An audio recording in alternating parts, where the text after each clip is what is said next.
BMW ने एक ऐसी बाइक लॉन्च की जिसके साथ आपका एक बाइक का कंसेप्ट कम्प्लीटली चेंज हो जाता है।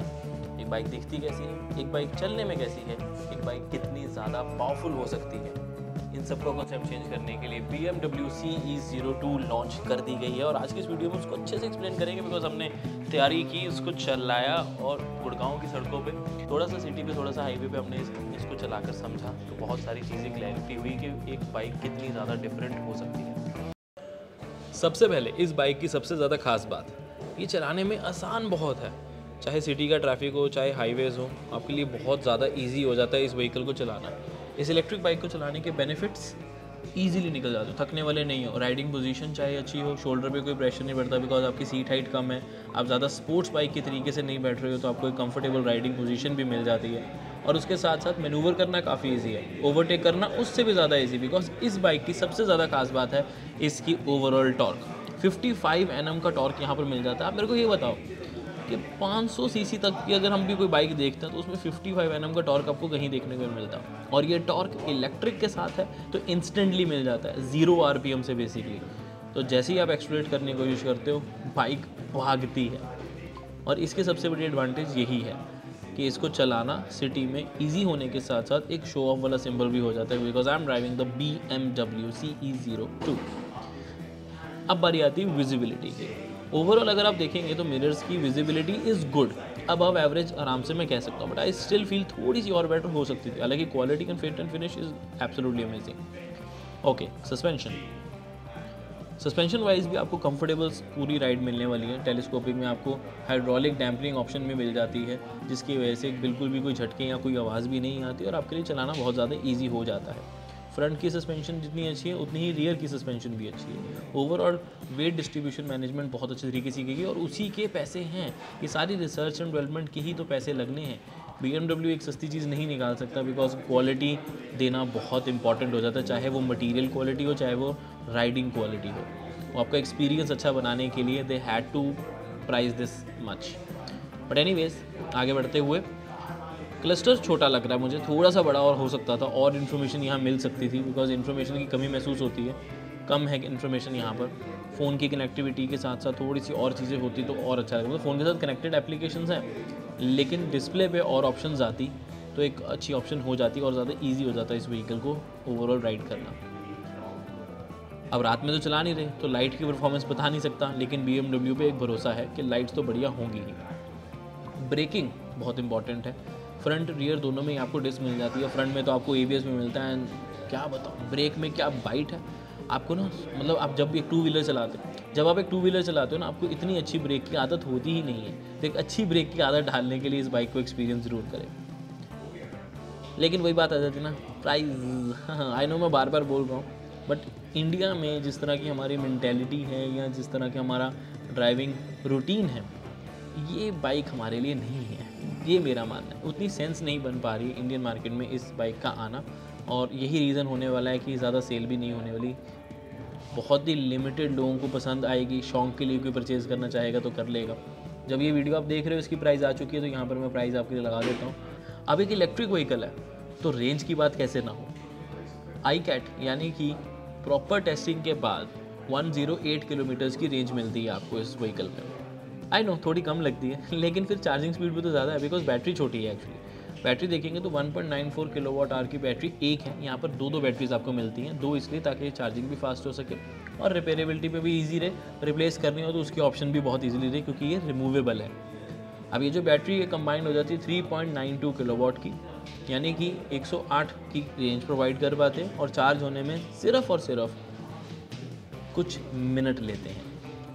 घंटों में बात करें तो 1 से 1.5 घंटे के बीच में इसको काफ़ी हद तक चार्ज किया जा सकता है क्योंकि 0 to 100 नहीं आप इसे चार्ज करोगे, आप इसे 20 to 80% करोगे। छोटी बड़ी राइड शहर के लिए बहुत बढ़िया रहती है और जितना हमने इसे चलाया ना, मेरे हिसाब से तो इसकी रेंज 108 से थोड़ी ज़्यादा ही आएगी क्योंकि इसमें रीजनरेटिव ब्रेकिंग बहुत अच्छे तरीके से काम करती है।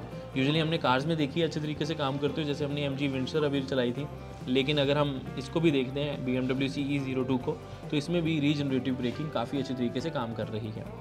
Overall visibility feels nice, handling great, suspension superb और riding experience is also very good. Complaint की बात करूँ तो इस व्हीकल में एज सच मुझे कोई कंप्लेंट नहीं लगी है, बिकॉज ब्रेकिंग भी अच्छी मिल जाती है, कंफर्टेबल भी है। पर जैसे दो लोग अगर इसको थोड़ा लॉन्ग ड्राइव पे सोच रहे हैं तो दो रीजंस की वजह से नहीं सोच सकते, एक है रेंज और दूसरी है कि ओवरऑल कंफर्ट लेवल जो है सीट की विड्थ की वजह से वो। लेकिन ओवरऑल अगर आप शौक रखते हो इस व्हीकल को चलाने का तो डेफिनेटली आपका एक एक्सपीरियंस एनहांस करने के लिए आपको एटलीस्ट एक टेस्ट ड्राइव तो ज़रूर लेनी चाहिए। अब CE02 को चलाने के बाद थोड़ा देखें तो सही ये है क्या एक्चुअल में, काफ़ी ज़्यादा डिफरेंट हो जाती है डिज़ाइन ही, मतलब ये पूरी बाइक ना डिज़ाइन बेस्ड है, यानी कि हर चीज़ में आपको एक ऐसी चीज़ दिखेगी यार ये तो मैंने कभी पहले देखा ही नहीं, किसी बाइक में नहीं देखा।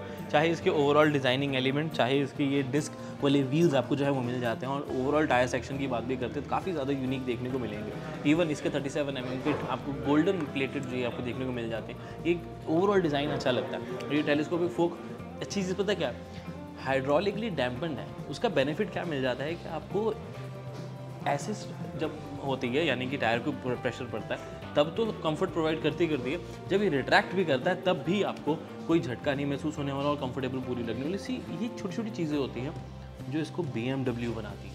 और प्राइस देखो ज़्यादा है तो उसकी जस्टिफिकेशन भी तो देनी है, तो ये सारी चीज़ें आपको देखने को मिलेंगी। See overall fit and finish quality absolutely amazing. This is a 120/80/14 section over है, 14 का आपको व्हील साइज़ जो है अंदर, और ओवरऑल व्हील साइज़ देखते टायर साइज़ जो है वो 120/80 का मिल जाता है। फ्रंट में आपको डिस्क ब्रेक और ABS दोनों ऑफर किया जाता है। अब आते हैं डिज़ाइन पार्ट का एक और बहुत important aspect, the lights. The BMW मोटोरॉड की signature LED lights, low beam high beam दोनों आपको यहाँ पर देखने को मिलेंगे। थोड़ी स्क्वेरिश लुक है। सी अब ये जो डिज़ाइन है ना ये उतना ज़्यादा मुझे BMW वाला नहीं लगा, बट क्वालिटी ऑफ कोर्स आपको ब्रांडेड प्रीमियम पूरी नज़र आती है। इवन फिट एंड फिनिश, छोटी छोटी वायरिंग की जगह, मतलब यहाँ पर आपको हमने इतनी इलेक्ट्रिक व्हीकल्स देखे, देखो सीधी सी बात है, चाहे वो इलेक्ट्रिक स्कूटर्स हो, चाहे वो इलेक्ट्रिक कार्स तो नहीं बोल सकता, इलेक्ट्रिक बाइक्स तक कंपेयर करते हैं इसको, तो इतनी बढ़िया क्वालिटी हमें देखने को कहीं नहीं मिली। चाहे वो ओला, एथर, ऐसे बिग प्लेयर्स भी हों, TVS बिग प्लेयर्स भी हों, छोटे प्लेयर्स की तो मैं बात ही नहीं कर रहा, बट बड़े प्लेयर्स में भी देखते तो ये जो फिट एंड फिनिश है ना, ये क्वालिटी के ही सारे पैसे हैं। एनीवेज चढ़ते हैं थोड़ा सा ऊपर, अब आपको और क्या मिलता है। साथ में मिल जाते हैं यहाँ पर turn indicators LED of course, वो भी एरो स्टाइल में। एडजस्टेबल आपको ब्रेक्स मिल जाती हैं, रियर फ्रंट दोनों की ही, फ्रंट की और रियर जैसे हैं बेसिकली। यहाँ पर हेडलाइट्स के कंट्रोल, रिवर्स आप ऑफ कोर्स इसको यूज़ कर सकते हैं, आपको ऐसे पैर से धक्के लगा के नहीं करना पड़ता। टायर सेक्शन अच्छा लगा मेरे को, इससे ज़्यादा अच्छा इसका रियर सेक्शन है। बट एनीवेज बाकी चीज़ें बात करते हैं। 748 लिखा हुआ है, मैंने यहाँ पर लिख देता हूँ, 748 mm की आपको ग्राउंड क्लियरेंस यहाँ पर आई थिंक मिल जाती है। तो लो हाइट रहती है काफ़ी ज़्यादा, तो जिनकी हाइट कम है वो भी बहुत ईजिली यहाँ पर बैठ पाते हैं। डिज़ाइन है ये देखो, ये भी इवन सॉफ्ट अच्छा मटीरियल सारा, जहाँ पर ये BMW के लोग हैं, तो ये जो क्वालिटी है बहुत बढ़िया लगती है। पानी भी आ जाएगा तो ऐसे इसमें प्रॉब्लम नहीं आने वाली है, बिकॉज बारिश तो देखो होगी ही। ये आपको मोबाइल होल्डर मिलता है, बट ये एक एसेसरी की तरह यहाँ पर मिलता है, जो अगर आप इसका ऑप्शनल पैक लेते हो तो यहाँ पर आप अपना फ़ोन भी लगा पाओगे ऐसे या ऐसे जैसे लगाना चाहें। बटन्स, पावर, मोड्स, 3 मोड्स मिल जाते हैं। सर्फ आपको मिलेगा और साथ में मिल जाता है फ्लो। ये होता है फ्लो जो होगा वो आपके सिटीज़ के लिए होगा, जिसमें आप इजीली फ्लो करते हुए निकल पाओगे। सर्फ होगा आपके हाईवेज़ के लिए, और उसके साथ साथ होगा एक फ्लैश मोड जिसमें आपको एक्सेलरेशन कमाल की मिलती है।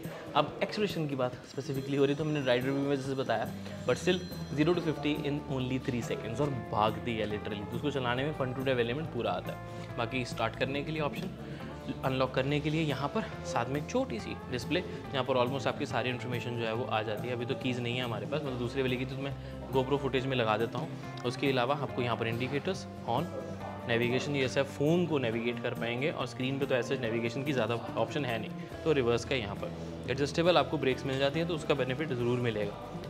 ओवरऑल स्टडी, गुड व्यू और overall good comfortable seats as well. जब हमने इस गाड़ी को देखा था ना तो मैंने कहा यार कितनी छोटी सी हैं, ये कंफर्टेबल कैसी होंगी, लेकिन इसका कंफर्टेबल होने का रीज़न ये है कि इसकी जो हाइट है सीट की वो काफ़ी ज़्यादा कम रखी गई है, और फुट स्टेप्स की वजह से, क्योंकि वो अप है तो आपके अंडर थाई सपोर्ट जो आपको वो अच्छी मिल जाती है।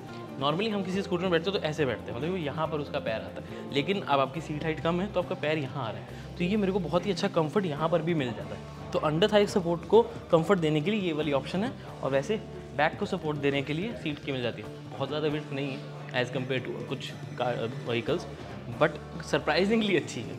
एनीवेज छोटी छोटी चीज़ें, और जैसे यहाँ पर आपको मिल जाते हैं ग्रैब रेल्स, पीछे इसका पूरा cover, again fit and finish बहुत, ये मेटल है, दिस इज नॉट प्लास्टिक, तो फिट एंड फिनिश बहुत अच्छी मिल जाती है।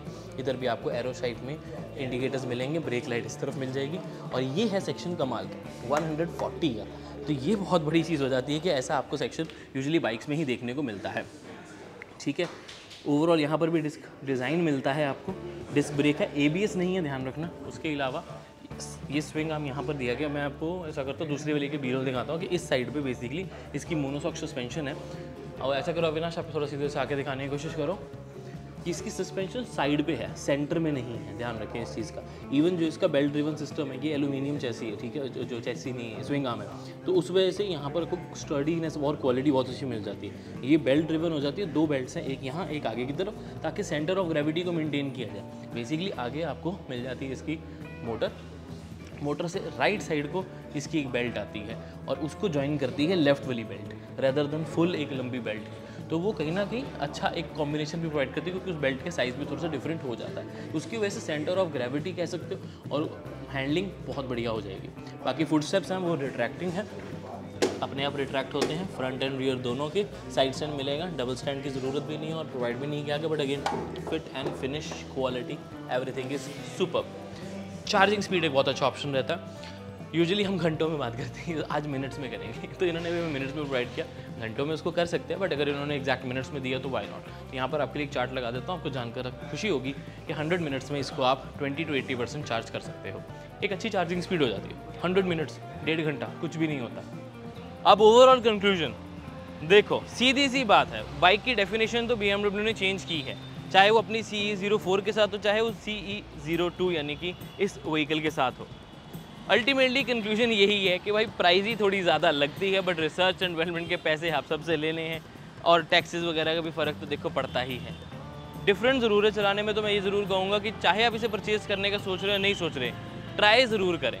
एक टेस्ट ड्राइव देने में कोई नुकसान नहीं। डेफिनेटली आपको कुछ नया ही देखने को मिलेगा, नया सीखने को मिलेगा, और इलेक्ट्रिक को किस तरीके से एक्चुअल में काम करना चाहिए, किस क्वालिटी के साथ। हमने इतने ज़्यादा इलेक्ट्रिक व्हीकल्स चलाए हैं, लेकिन इस तरह की क्वालिटी हमें कहीं नहीं मिली, चाहे वो राइडिंग एक्सपीरियंस हो, चाहे वो फिट एंड फिनिश हो। तो BMW CE02 मेरे ख्याल से आप सबको ट्राई ज़रूर करनी चाहिए। So this was the CE02। उम्मीद है वीडियो अच्छी लगी होगी, यहाँ तक देख ही लिया तो लाइक शेयर सब्सक्राइब करना ना भूलें। मैं मिलता हूँ आपसे अगली वीडियो में। Till then drive safe, take care, I love you guys, bye bye.